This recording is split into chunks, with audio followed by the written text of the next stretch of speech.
Bienvenue chez nous pour le 60e épisode du podcast des nous. Pour surprendre tout le monde, je parle de Ranma 1/2, ou plus spécifiquement des adaptations animées du manga Ranma 1/2 de Rumiko Takahashi. Mouillons-nous un peu.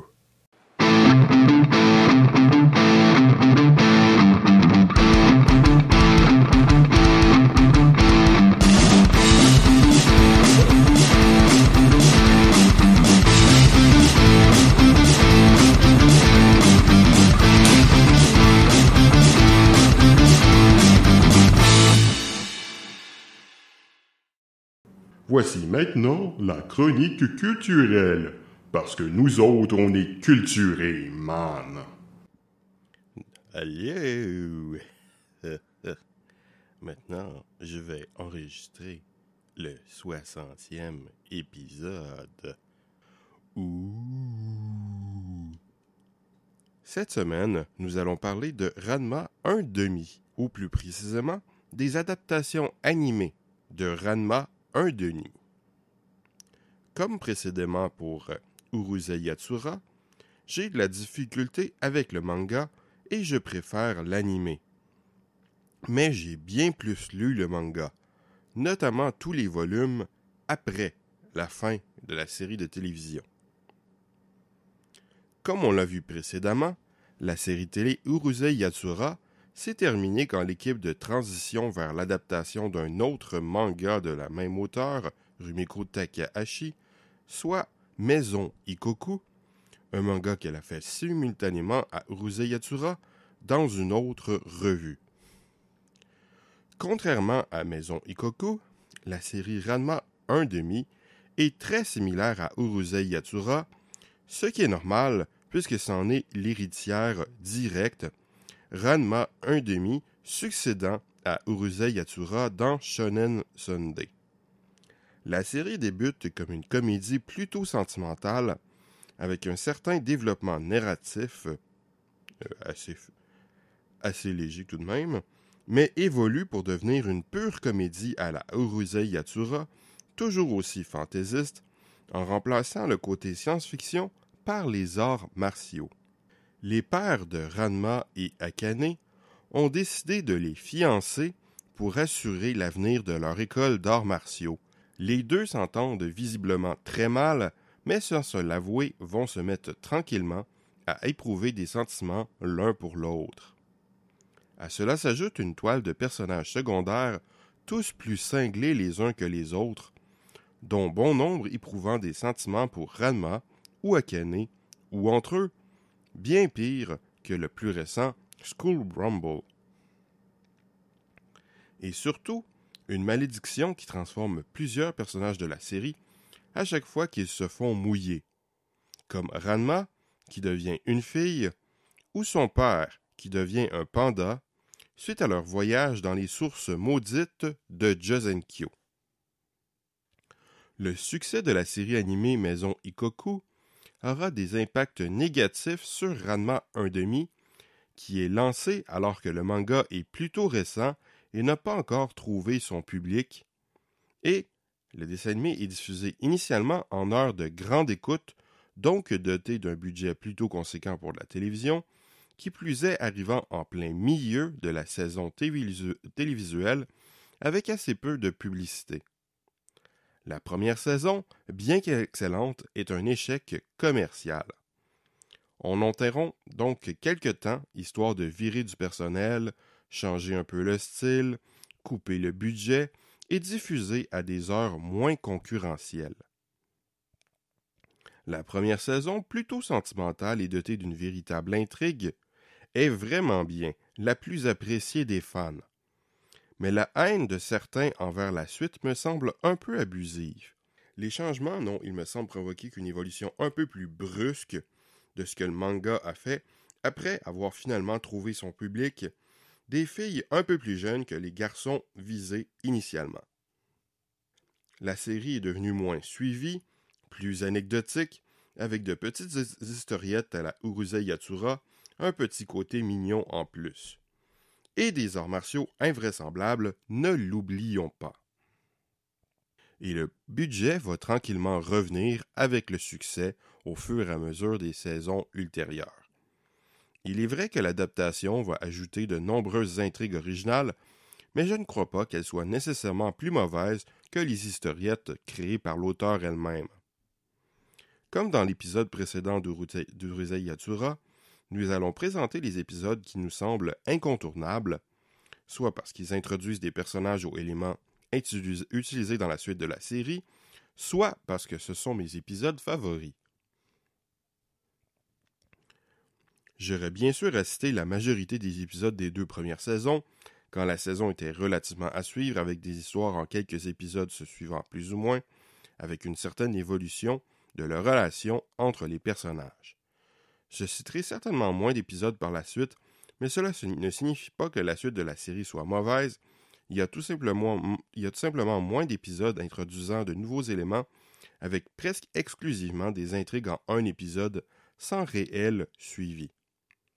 Le premier épisode, Un bien étrange garçon, introduit le sujet de la série avec les personnages principaux.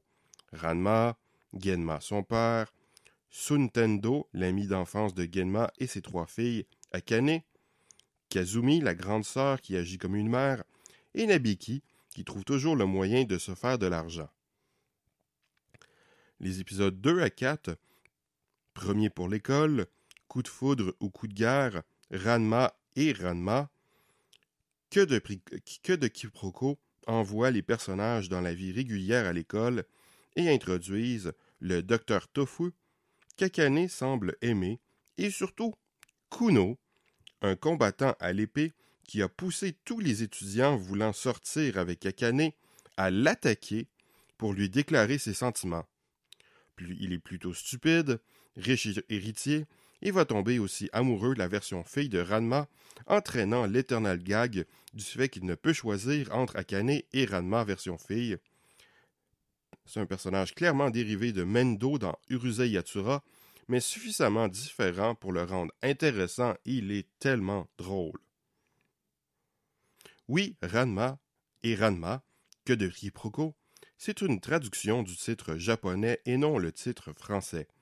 Mais je n'ai pas l'intention de m'attarder sur les noms différents des personnages dans le doublage français qui n'a jamais été distribué en Amérique et qui semble assez incohérent d'un épisode à l'autre ou dans la traduction du manga et dans la version originale sous-titrée en français. Les épisodes 5 et 6, Aimer jusqu'à la moelle, La fracture amoureuse d'Akane, Chagrin d'amour, approfondissent les sentiments d'Akane et la situation avec le docteur Tofu, qui est amoureux de Kazumi, mais ne peut lui avouer ses sentiments à cause du running gag qu'il devient totalement nerveux et inattentif, qu'il fait n'importe quoi dès qu'il voit Kazumi.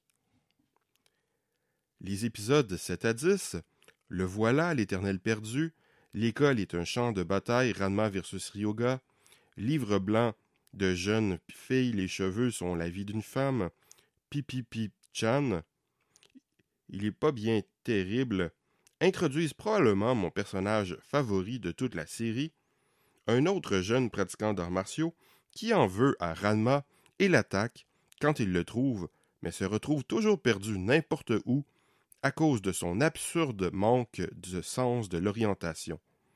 Ce dernier va à son tour tomber dans les sources de Jusenkyo, ce qui aura son effet. Les épisodes 11 à 13, Le coup de foudre, La rose noire aime bien piquer, la revanche, vont voir pour la première fois, et certainement pas la dernière, un combat basé sur une technique de combat totalement absurde. Ici, un combat de gymnastique rythmique contre l'hilarante sœur de Kuno, Kodachi, avec une très forte personnalité égocentrique, un rire pompeux très mémorable et l'utilisation de coups fourrés tels que du poison contre les autres filles ou son frère, personnage sans doute inspiré par Ryoko dans Urusei Yatsura, mais tellement plus réussi ici, les arts martiaux aidant. Le dernier épisode de l'intrigue aboutit avec un combat absolument hilarant. Les épisodes 15 à 17, Disparaît ou Épouse-moi, l'attaque de Shampoo, Vol contre Écœur, les adieux de Bamboo introduisent Shampoo, un personnage qui rappelle Loom, notamment de par l'utilisation d'un accent, mais aussi de par sa personnalité. Shampoo est une Amazone chinoise venue au Japon pour tuer Ranma fille, pour venger l'honneur d'avoir été vaincue en combat. L'introduction du personnage dans l'anime est un peu étrange et abrupte, mais c'est en fait parce que suite à l'échec commercial de la série, on a décidé de passer par-dessus une intrigue en 3 épisodes qu'on avait déjà produit afin de plus rapidement introduire Shampoo, un personnage apprécié par les lecteurs du manga, ce qui va entraîner un peu d'incohérence quand l'intrigue en question sera remise plus tard dans la série. Shampoo était brièvement apparu à la toute fin du dernier chapitre de l'intrigue en question. Après le 18e épisode, Ranma et la Chine, la série est interrompue et sera relancée par la suite avec divers changements, dont moins de budget en tant que Ranma 1/2 Netoon. Le Marathon des Demoiselles, le 19e épisode, introduit assez bien sans doute la volonté des producteurs de la série avec une intrigue en un épisode très amusante. La suite de la saison a tout de même une certaine évolution avec quelques intrigues en plusieurs épisodes, mais c'est déjà plus épisodique, moins fidèle au manga et avec beaucoup moins d'évolution de l'intrigue. L'épisode 20, Ranma et les chats, introduit Sasuke, un ninja servant Kuno et personnage assez amusant, surtout de par le talent de l'acteur qui fait sa voix en version originale. Mais ce personnage est original pour la série animée. L'épisode va aussi introduire un running gag de la série à propos de la phobie de Ranma envers les chats. Les épisodes 21 à 24, Mamie fait des siennes, la chaleur légendaire, l'envol du cygne, la défaite, réintroduit Shampoo qui veut former un couple avec Ranma garçon après qu'elle soit passée par Juzenkyo, accompagnée de sa grand-mère Cologne, très forte en arts martiaux, et Mousse, qui est un amour avec Shampoo, mais qui n'intéresse pas cette dernière. Reconnaissable à ses techniques d'arts martiaux utilisant des trucages de magie, avec des armes cachées dans ses manches et sa myopie extrême quand il ne porte pas ses lunettes. Dans cette intrigue particulière, Cologne apprend à Ranma une nouvelle technique, mais il aura à la vaincre pour pouvoir redevenir un garçon. Les épisodes 25 à 27, Rapt à la patinoire, Le baiser de l'humilité, Le brise-glace, forment l'intrigue laissée de côté de la première saison. Bien évidemment, légèrement modifiée, avec l'utilisation de musique de la seconde saison, sans la scène de l'apparition de Shampoo. Cette intrigue est tellement hilarante qu'on peut se demander ce qu'ont pensé les producteurs de la série. C'est clairement meilleur que l'introduction de Shampoo, même si je n'ai rien contre Shampoo. On a ici un combat de patinage artistique avec Ranma et Ryoga qui ne savent pas patiner, Akane qui leur montre, et un duo redoutable d'un frère et une sœur, cette dernière étant tellement drôle en plus de toute la folie de par le sujet invraisemblable. Les épisodes 28 et 29, la séance d'entraînement, la technique du doigt explosif, la vengeance de Ryoga, présentent l'affrontement de Ranma et Ryoga, qui sont devenus tellement forts depuis leur dernière rencontre, ce qui est incohérent, puisqu'ils étaient ensemble dans l'épisode précédent, mais c'est dû au déplacement de l'intrigue précédente. Cologne va enseigner une nouvelle technique à Ryoga et l'entraîner, ce qui va amener un nouveau combat plus sérieux. Les épisodes 31 et 32, le grand défi, l'enlèvement d'Akane, voient le retour de Mousse après qu'il soit allé à son tour à Jusenkyo. L'épisode 33, le maître incontesté, voit l'arrivée d'Aposai, le maître de Genma et Sun, un vieux pervers qui pourchasse les sous-vêtements féminins. Les épisodes 34 à 36, Panique dans le vestiaire des filles, La propriété aux 1000 dangers, Adieu jeune fille, prend une intrigue d'une source cachée sous le vestiaire des filles du manga pour l'étendre avec une chasse à la source qui implique la majorité des personnages de la série. L'épisode 40, Bataille dans les bains publics, est basé sur une intrigue simpliste qui avait déjà utilisé un épisode d'Urusei Yatsura, mais cet épisode court avec pour en faire quelque chose d'hilarant. Les épisodes 41 et 42, encore une fiancée pour Ranma et amour ardent, Ryoga et Akane, correspondent au début de la 3e saison, selon le découpage américain de la série, et introduisent un nouveau personnage hilarant de la série, Ukyo, spécialiste des okonomiyaki, un plat japonais qui ressemble aux crêpes ou à de la pizza, un ami d'enfance de Ranma, à qui Ganma a promis la main de son fils Ranma, ou une amie, comme on va l'apprendre ici. À partir d'ici, la série est entièrement composée d'histoires en un épisode ou, occasionnellement, en 2 ou 3 épisodes, avec à peu près aucune évolution de la série. L'épisode 44, à la recherche d'un fantôme, voit Aposai se remémorer une technique de combat fort dangereuse, mais bon. L'épisode 45, à la recherche d'une sœur, introduit le personnage hilarant amoureuse d'Ukyo, cachant un petit quelque chose qui n'a malheureusement jamais été réutilisé, il me semble, en dehors d'un bref caméo dans le premier film de Ranma 1/2. Cet épisode ne passerait sans doute plus de nos jours avec la culture PC, mais c'est tellement drôle. L'épisode 47, Transformation Super Akane. Akane mange des nouilles qui la rendent super forte. La série en profite pour bien nous faire rire. Le légendaire épisode 49, Ranma est tombé sur la tête, où Ranma se met à avoir un comportement féminin après être tombé sur la tête, est un incontournable épisode original à l'animé. L'épisode 54, tenu en échec, voit la très amusante alliance de Ryoga et Mousse contre Ranma. L'épisode 55, le miroir grec, nous apprend que Aposai et Colonne se sont connus dans leur jeunesse.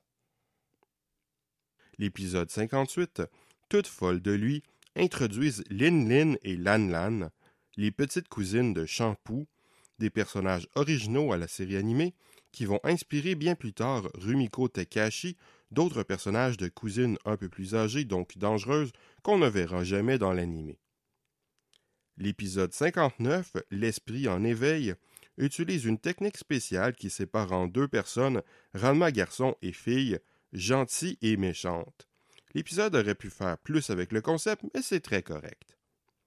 Le 64e épisode, Le retour du directeur, introduit de manière hilarante le directeur de l'école revenant d'Hawaï et voulant imposer des règles très strictes sur les coupes de cheveux, ce qui entraîne un combat entre les élèves. L'épisode 65, Entre l'invincible Kuno, met en scène une alliance entre le directeur et Kuno. L'épisode 72, Ranma sort ses griffes, introduit un chant fantôme géant qui veut Shampoo comme fiancé. Personnage heureusement assez rare, le gag est correct une fois, pas vraiment plus. L'épisode 78, Kuno et Bai, la grande prophétie de l'amour introduit l'hilarante possibilité d'un couple entre Kuno et Nabiki. L'épisode 82, l'épée légendaire donne à Kuno une épée qui réalise des souhaits. Ranma va vouloir réaliser son souhait de récupérer son sexe normal, mais Kuno va en vouloir un peu trop. L'épisode 85, le plus grand tricheur de tous les temps, introduit le personnage bien amusant du roi parieur, qu'on voit heureusement pas trop souvent, mais qui est excellent le temps d'un épisode. L'épisode 86, à la recherche de Marianne, remet en scène la sœur patineuse, cette fois-ci en relation avec Kuno. Les épisodes 88 et 89, Il s'en est fallu d'un cheveu, Couper les cheveux en 4, forment une intrigue en 2 épisodes à propos du secret de la natte de Ranma qui se termine de manière hilarante. L'épisode 93, La cérémonie du thé, introduit un personnage de la série animée inintéressant, Sentaro et sa grand-mère, spécialistes de l'art martial de la cérémonie de thé. L'épisode 95, Les Retrouvailles, nous présente une course de sources chaudes entre les personnages de la série afin de remporter un voyage. L'épisode 96, Le père de Kuno, nous apprend l'identité de ces derniers, une identité plutôt amusante. Le 98, La course au trésor, nous présente une équipe masculine d'art martial de gymnastique rythmique qui veut vaincre Ranma et Akane dans leur collection des trésors de la discipline afin de pouvoir imposer leur équipe. Le 102, Ranma et le pansement magique, transforme Ranma en Casanova à cause d'un pansement magique. Les épisodes 105 et 106, surprenants, Dîner sur le ring, voient l'affrontement de Ranma et l'école d'art martial sans doute la plus improbable de toute la série, un combat pour manger de la nourriture sans se faire voir. Le 110, Ranma et le fiancé de Nabiki, est un épisode trop drôle comme le titre même peut le faire penser. L'épisode 114, un nouveau rival pour Ranma, introduit Gosun Kugi, j'espère que j'ai prononcé ce nom-là correctement, un personnage apparu beaucoup plus tôt dans la série manga, en fait à la place de l'introduction de Sasuke, le ninja au service de Kuno. Gosun Kugi est un asocial assez excentrique, amoureux d'Akane, comme pas mal tous, et qui essaie d'utiliser des poupées de papier comme poupées vaudou. Entre les épisodes 117 et 118, sort le premier film de Ranma 1/2, Big Trouble in Lincoln Run, China. Le premier film est une histoire originale, ma foi, peu originale. Akane se fait enlever par le prince de Nekonron. Ranma et la bande vont donc partir à sa rescousse en Chine, où ils devront affronter les dangereux adversaires sur leur chemin. Contrairement au film d'Urusei Yatsura, il ne donne pas une impression d'être quelque chose de spécial par rapport à la série. La durée est plus longue que celle d'un épisode de la série télé, l'animation est meilleure, la musique est bien, mais ça revient à la même chose. Je ne m'en plains pas, vraiment, car le film est un excellent divertissement rempli de gags très drôles. Mais ça aurait été bien que ce soit quelque chose de plus. Il n'est pas vraiment nécessaire de connaître la série pour apprécier ce film, les personnages occupant un rôle dans le film étant suffisamment bien présentés. Du moins cela est vrai si on oublie le début du film car il commence par une immense course-poursuite impliquant tous les personnages réguliers de la série et même divers personnages plus occasionnels. Ce film aurait aussi bénéficié d'une meilleure édition DVD américaine, la qualité d'enregistrement étant absolument nulle. L'épisode 119, le parc d'attractions à propos d'une course de go-kart, voit le retour du Dr Tofu qu'on n'avait plus vu depuis la saison 2. Les épisodes 121-122, faute de nom, introduisent Pantitos Taro qui veut se venger d'Aposai. Il se transforme en créature monstrueuse depuis qu'il est tombé dans une source de Josenkyo. La complainte du panda, l'épisode 125, fait bien rire avec un panda griffonné dans un festival qui devient vivante. Les épisodes 128 et 129, la sauce de Ranma faux-semblant à propos d'une sauce secrète d'Ukyo autour de laquelle Ranma veut tenir caché un secret. Les épisodes 141-142, la technique qui dépend de l'humour, introduisent une nouvelle technique qu'a appris Ryoga, dont Ranma essaie de percer le secret, ce qui entraînera un combat avec quelques gags bien amusants vu la nature de l'attaque. L'épisode 146, le berceau infernal, introduit un running gag assez sympathique.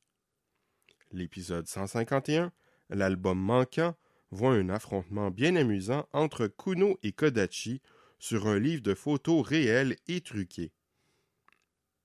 Entre les épisodes 153 et 154, sort le second film de Ranma 1/2, Niao My Concubine. Pour faire dans l'original, ce film raconte l'enlèvement de protagonistes féminins que Ranma et compagnie vont s'efforcer de secourir. Bon, c'est un peu plus que ça, mais pas vraiment. Encore une fois, une histoire originale, peut-être même encore moins intéressante que celle du premier film, qui est avant tout un prétexte. Ce film semble par contre un peu plus spécial que le premier. Pas vraiment comme les excellents Urusei Yatsura, mais un peu comme un spécial estival. Il est par contre bien moins drôle, l'intérêt étant sans doute visuel. Il y a cette fois-ci des efforts de redesign et l'animation meilleure. D'ailleurs, l'image de ce film a moins mal vieilli que celle du premier. Encore une fois, je ne crois pas qu'une connaissance de la série soit essentielle pour apprécier ce film. Les épisodes 154-155, le concours avec un affrontement de Pom-Pom Girl, est trop drôle. L'épisode 156, élection de la Miss Océan, a le sujet trop facile d'un concours de Miss Plage, mais c'est bien exploité. La série télé se termine avec les épisodes 160 et 161, Ranma et sa mère, un jour peut-être, où l'on introduit la mère de Ranma, que l'on ne savait pas vivante, information cachée par Genma, qui a peur de mourir, car il lui a fait jurer de les assister dans leur suicide, lui et Ranma, si Genma ne réussit pas à faire de Ranma un grand homme. La série télé s'est terminée sans cérémonie quand elle a rattrapé le manga. Il y a eu par la suite 3 petites séries d'épisodes pour la vidéo et un film entre ces séries, adapté d'une sélection de chapitres du manga, cette fois-ci de manière relativement fidèle et bénéficiant d'un bon niveau technique, plutôt comparable à Niao, My Concubine. Le premier OAV, La malédiction du bijou des contraires, est une autre intrigue de trucs de shampoo assez amusante. Le second OAV, Noël agité chez les Tendo, est un spécial Noël très dispensable. Akane contre Ranma, je perpétuerai la cuisine de maman avec la mère de Ranma est sympathique. Tempête sur le lycée, Prof Hinako se change en adulte, introduit un personnage de prof régulier dans la suite du manga. Les 2 épisodes de La Voie de la Succession est une histoire originale en 2 épisodes vraiment bien. Rumiko aurait apparemment participé en désignant 2 personnages secondaires pour ces épisodes. La seconde série d'OAV est composée de 2 épisodes de la même intrigue, Souvenirs d'enfance, une histoire plus longue du manga assez sympathique avec des moments amusants à propos d'une vallée cachée avec des créatures monstrueuses. Le troisième film, Team Ranma vs The Legendary Phoenix, est un moyen métrage d'une demi-heure produit à l'époque des épisodes pour la vidéo, ce qui explique qu'il soit souvent considéré comme un OAV, entre autres sur l'édition DVD américaine. Il est cette fois-ci basé sur une histoire du manga, contrairement aux 2 longs métrages qui l'ont précédé, mais les concepteurs ne seront pas entièrement fidèles à cette histoire. Ils se serviront de sa base pour en faire quelque chose d'un peu plus gros. Ce film se démarque fort peu des épisodes pour la vidéo, ceux-ci s'illustrant déjà par leur très bonne qualité technique, ce qui ne l'empêche nullement d'être très amusant. La durée empêche d'introduire en détail les personnages, mais je crois qu'on peut tout de même les appréhender suffisamment sans avoir vu la série. Qui sait, ce film est peut-être le meilleur des 3, car malgré sa courte durée, il a une histoire autrement plus originale et un concentré de gags fort amusant. La 3e série d'épisodes pour la vidéo nous propose un épisode sympathique sur un tunnel qui bruserait les couples, un épisode hilarant sur un démon qui possède les personnages, et un épisode réussi sur une poupée qui échange sa place avec Akane. Et le frigo revient. Kitty Film a cessé de produire des dessins animés sur Ranma 1/2 suite à des problèmes financiers qui ont obligé la compagnie de pas mal cesser ses activités et revendre les droits de la majorité de son catalogue, se contentant depuis de distribuer les rares titres dont ils ont conservé les droits. L'adaptation animée ne s'est donc hélas jamais rendue jusqu'à la fin du manga, laissant de nombreux épisodes mémorables. Il y a eu toutefois depuis la production d'un épisode supplémentaire pour la vidéo dans le cadre du 30e anniversaire de la carrière de Rumiko Takahashi et le 50e anniversaire de la revue Shonen Sunday. Mais plutôt que de choisir l'un des épisodes marquants, il s'est contenté d'adapter une petite historiette de rêve. L'épisode est pas mal du tout, mais il y aurait un moyen de faire tellement mieux.